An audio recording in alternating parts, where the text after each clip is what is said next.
Pernahkah kamu terbangun secara misterius di keheningan sepertiga malam saat jarum jam dinding berdetak lebih keras dari biasanya dan suhu ruangan terasa turun beberapa derajat tanpa alasan yang logis? Kamu menoleh ke sisi ranjang, menatap lekat siluet wajah seseorang yang sedang tertidur pulas di sampingmu. Dada orang itu naik turun seirama dengan dengkuran halusnya. Seseorang yang namanya dulu selalu bertengger angkuh di pucuk riwayat pencarian ponselmu. Seseorang yang senyumannya dulu bisa dengan instan membuat saldo energi jiwamu serasa bertambah berlipat ganda, menyuntikkan semangat yang membuatmu mampu menaklukkan dunia. Namun tiba-tiba saja, tepat di detik ini juga, alih-alih merasakan getaran romansa yang menghangatkan rongga dada, kamu justru merasakan sensasi dingin yang ganjil. Bulu kudukmu meremang pelan. Ada sesuatu yang salah. Sesuatu yang fundamental telah bergeser di dalam ruang batinmu. Inilah momen sakral nan kelam itu. Momen kedatangan seorang pembunuh berdarah dingin yang bekerja dalam senyap. Sebuah patologi keseharian yang kita kenal lekat dengan sebutan ill feel atau hilangnya feeling secara absolut. Sebuah anomali emosional yang mengerikan. Rasa cinta yang tadinya terasa semanis martabak terang bulan spesial keju susu, yang legitnya membuatmu tersenyum sendiri di tengah kemacetan lalu lintas, kini mendadak berubah rasanya. Berubah menjadi seperti sirup obat batuk rasa stroberi yang sudah lama dibiarkan kadaluarsa di pojok lemari. Terasa sangat pahit, meninggalkan jejak lengket yang menyiksa di tenggorokan, dan murni mengaduk-aduk isi lambungmu hingga kamu ingin memuntahkan segalanya. Kamu menatap wajahnya sekali lagi dan menyadari bahwa sihir itu telah musnah tak bersisa. Mari kita putar balik pita kaset investigasi ini sejenak. Kita tarik mundur waktu menuju masa-masa awal dari semua ilusi yang memabukkan ini. Sebuah fase yang seringkali saya diagnosis sebagai masa kebutaan ganda atau fase presentasi proposal bisnis asmara. Di bulan-bulan pertama pendekatan itu, dia memosisikan dirinya sebagai arsitek mimpi yang paling tanpa celah, seorang insinyur kebahagiaan yang seolah diturunkan dari langit. Segala hal yang ada pada dirinya tampak begitu sempurna tanpa cacat.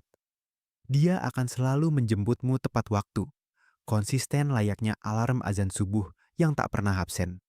Dia membalas pesan teksmu hanya dalam hitungan detik, seolah-olah sebelum jarimu selesai mengetik tanda tanya di akhir kalimat, dia sudah dengan sigap menekan tombol kirim balasan, seolah dia memiliki koneksi batin telepati tingkat dewa denganmu. Atau mungkin kenyataan pahitnya, dia hanyalah pengangguran yang kurang kerjaan dan selalu memegang ponsel. Di fase ini, otak dan sistem sarafmu sedang dibajak secara brutal. Kamu tidak sedang dicintai secara wajar. Kamu sedang dibombardir oleh sebuah taktik gerilya emosional yang mematikan. Taktik yang dalam ilmu psikologi kriminal asmara dikenal dengan nama love bombing, ledakan bom cinta yang datang bertubi-tubi tiada henti, menghancurkan seluruh sistem pertahanan logikamu.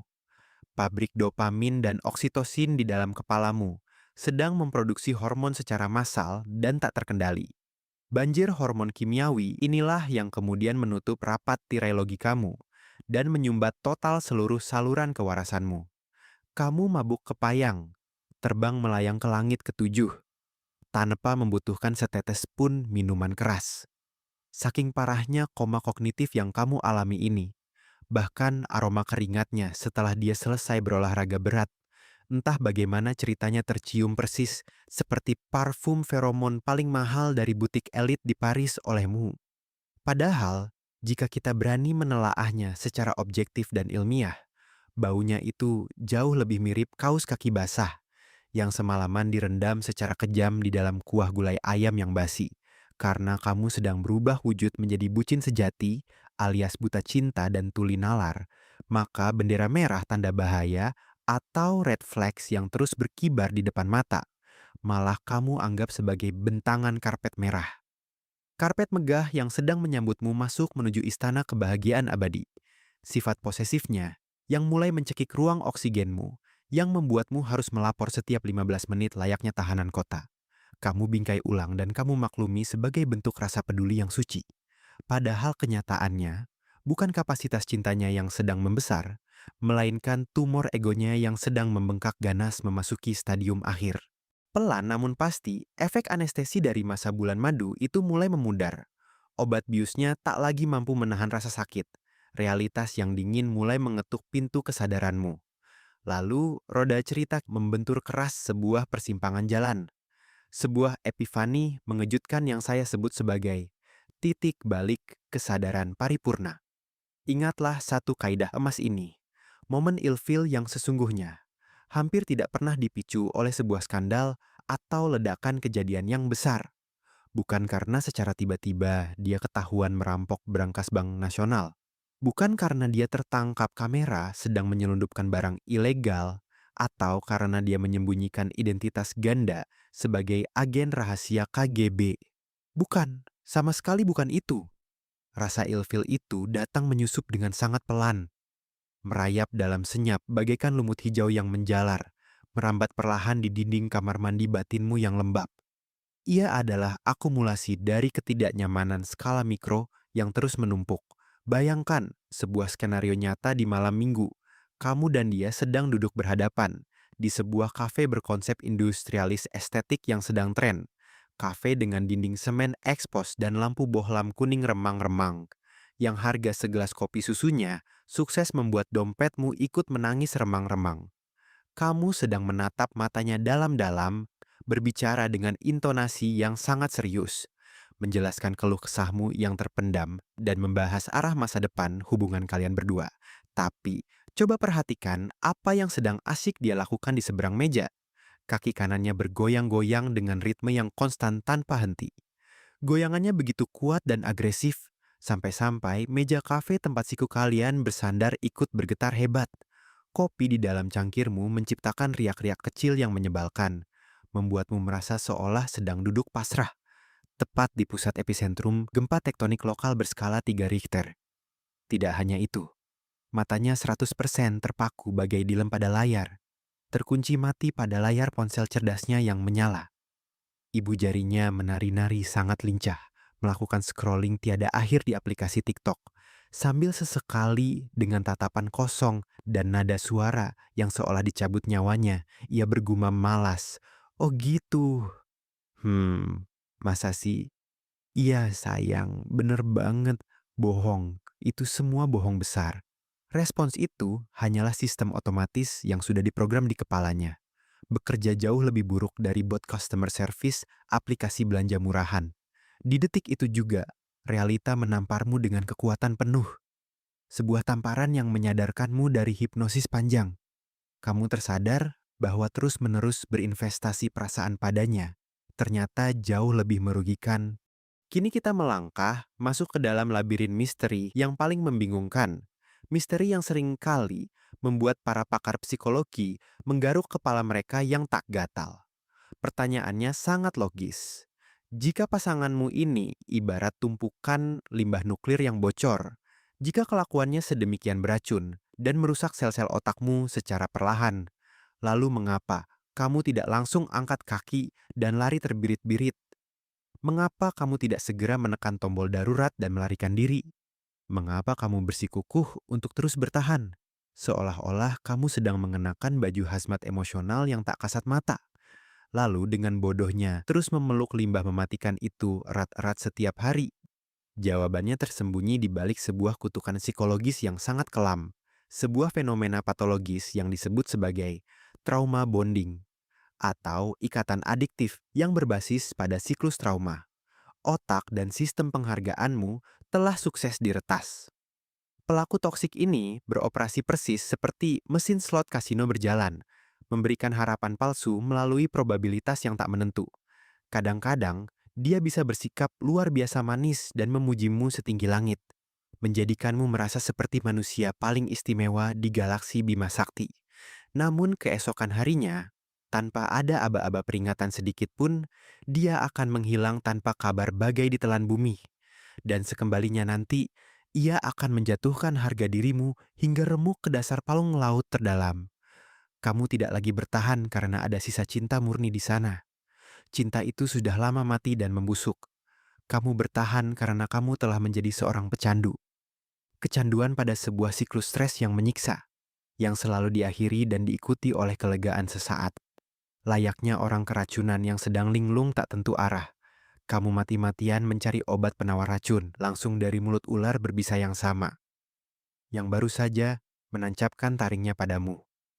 Di dalam laboratorium beracun ini, dia memainkan senjata pamungkasnya dengan sangat rapi. Sebuah trik sihir hitam dari ilmu komunikasi gelap yang bernama gaslighting. Sebuah seni memanipulasi pikiran yang dirancang sangat kejam, diciptakan khusus untuk merusak fondasi realitasmu dan memaksamu untuk terus-menerus mempertanyakan tingkat kewarasanmu sendiri. Bayangkan saat kamu berhasil menangkap basah kebohongannya. Kamu menyodorkan bukti-bukti empiris yang luar biasa epik, disusun dengan runut. Persis seperti gaya seorang ilmuwan yang sedang mempresentasikan jurnal internasional Scopus. Namun alih-alih berlutut, mengakui kesalahan, dan merasa bersalah, dia justru bersilat lidah dengan lihainya. Bertingkah bak pendekar mabuk di film aksi murahan. Dia memutarbalikkan semesta fakta, menatap matamu tanpa berkedip dan menyerang balik. Kamu aja yang overthinking, makanya kurang-kurangin nonton drama Korea. Ajaibnya. Sungguh luar biasa ajaibnya ilmu hitam ini.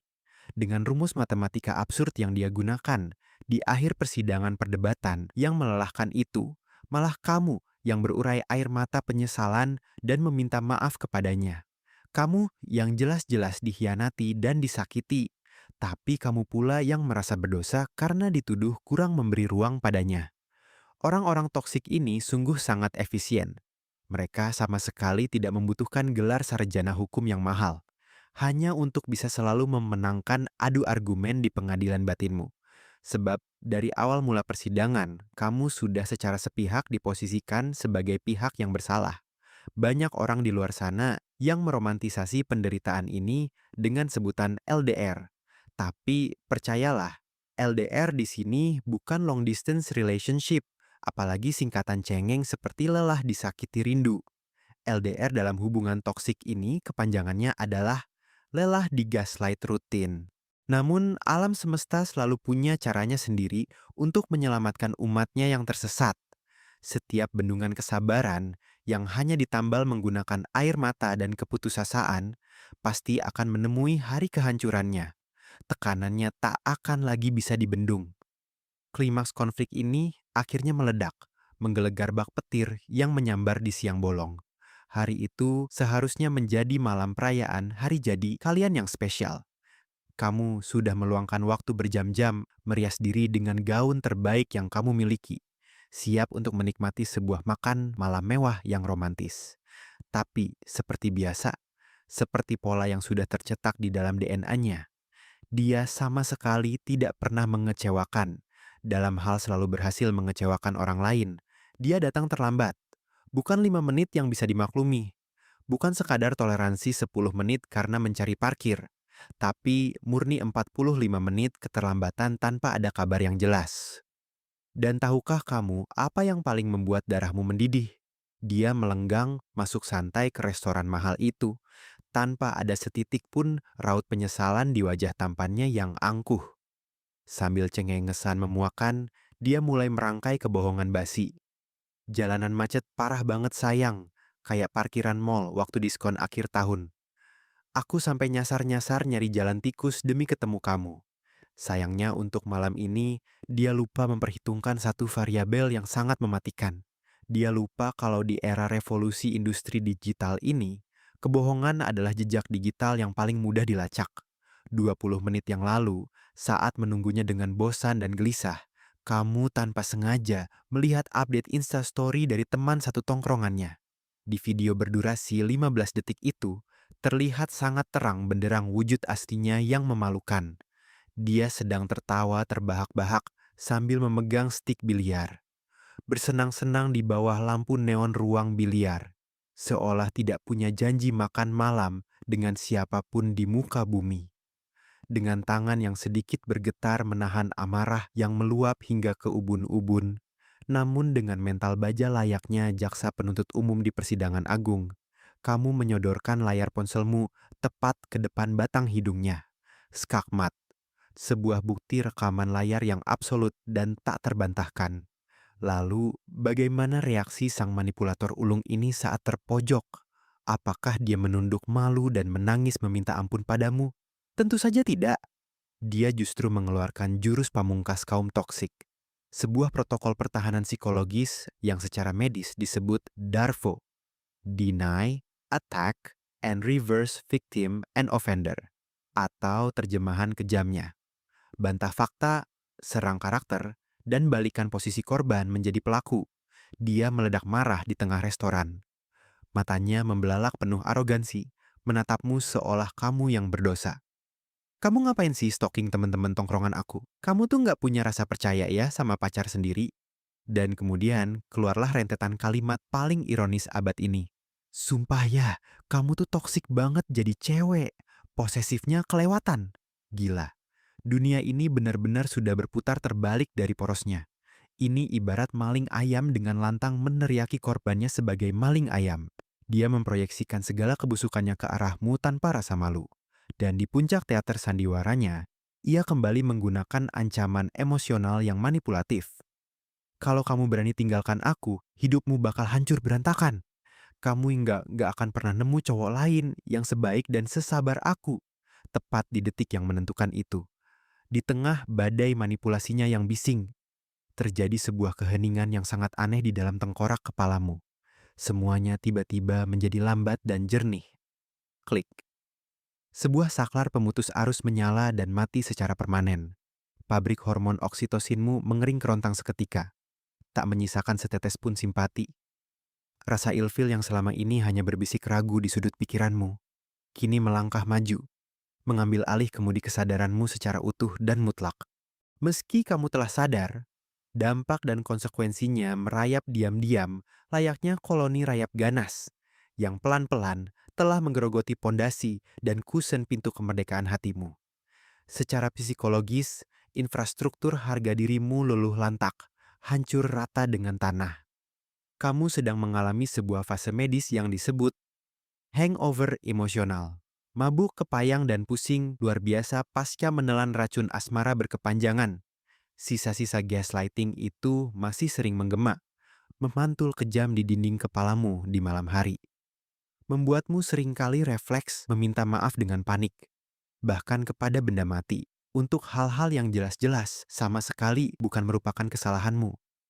Indikator baterai kehidupan di dalam dadamu terasa selalu berkedip darurat warna merah di angka 1%. Kamu lelah mental secara kronis. Bukan karena kamu baru saja mengangkat beban barbel ratusan kilo di gym, tapi karena selama ini, setiap hari tiada henti, kamu harus mengangkat beban ego pasanganmu yang maha berat, yang beratnya melebihi hitungan dosa umat manusia. Dampak sosialnya pun tak kalah menyedihkan dari kerusakan batinmu. Teman-teman terdekatmu perlahan-lahan telah mengambil langkah mundur teratur, menjaga jarak dari lingkaran hidupmu. Bukan karena mereka berkhianat atau mendadak membencimu, tapi karena mereka sudah sepenuhnya kehabisan energi. Mereka muak menjadi tempat pembuangan sampah akhir dari segala keluh kesahmu yang tak pernah ada ujungnya, karena mereka sudah sangat lelah menasihati sebuah batu karang yang tuli. Namun, di balik semua kelelahan ini, ingatlah satu hal penting ini. Memulihkan diri dari jeratan manusia beracun adalah proses detoksifikasi jiwa yang sesungguhnya. Ini bukan sekadar tentang meminum jus seledri setiap pagi untuk diet, tapi ini tentang membangun tembok beton batasan yang tegas dan sehat. Membangun benteng pertahanan yang tak bisa lagi ditembus. Tentang menolak secara permanen dan mutlak, untuk kembali menjadi fasilitas daur ulang gratis bagi tumpukan sampah emosional milik orang lain. Kini, kita telah tiba pada lembar diagnosis terakhir. Dengarkan baik-baik resep medis yang harus segera kamu tebus ke apotek akal sehat. Obat penawar dari penyakit kronis bernama hubungan beracun ini bukanlah memperbanyak stok kesabaran hingga meluap menjadi sungai air mata. Kesabaran tidak akan menyembuhkan luka yang terus-menerus disayat. Bukan pula memperluas lautan pengertian hingga tak bertepi. Satu-satunya prosedur medis penyelamatan nyawa yang paling logis adalah instruksi tegas ini. Angkat kakimu tinggi-tinggi, lari secepat mungkin, dan jangan pernah menoleh ke belakang lagi. Tinggalkan sisa-sisa reruntuhan itu di sana. Cinta yang sejati dan tulus, tidak akan pernah menuntutmu untuk membuang kewarasan dan menginjak-injak harga dirimu sendiri di bawah sepatu ego mereka. Cinta yang sehat tidak akan memicu lonjakan kortisol beracun yang menyempitkan dadamu setiap malam. Ia tidak akan pernah terasa seperti rutinitas menjinakkan bom waktu yang detiknya terus berjalan mundur menanti ledakan. Chemistry yang baik itu adalah reaksi kimia biologis yang stabil, yang menghangatkan tubuh di kala hujan badai menerpa, bukan api liar yang menghanguskan seluruh hidupmu menjadi abu. Ingatlah, kamu bukanlah seorang bucin rendahan. Kamu bukan babu cinta yang diciptakan semesta, hanya untuk ditugaskan melayani ketidakstabilan mental seseorang. Bangunlah dari koma panjangmu. Kamu adalah sutradara yang memegang penuh kendali skenario, sekaligus pemeran utama paling bersinar di dalam film panjang kehidupanmu sendiri. Jika saat ini, di detik kamu membaca rangkaian narasi ini, kamu mendadak merasakan hantaman gelombang ilfil yang luar biasa dahsyat terhadap pasanganmu. Tolong, jangan buru-buru ditekan atau dibungkam dengan penyangkalan rasional. Perasaan muak dan jijik itu adalah antibodi alami tubuhmu yang sedang bekerja. Itu adalah insting purba pertahanan hidupmu yang sedang berteriak histeris, mengingatkanmu akan bahaya yang mengancam nyawa. Dengarkanlah alarm itu, karena pada akhirnya, tubuh fisik dan biologi selulermu jauh lebih cerdas dibandingkan dengan logikamu yang selama ini sedang ditipu mentah-mentah. Berkemaslah sekarang dan selamatkan kewarasanmu sebelum semuanya terlambat.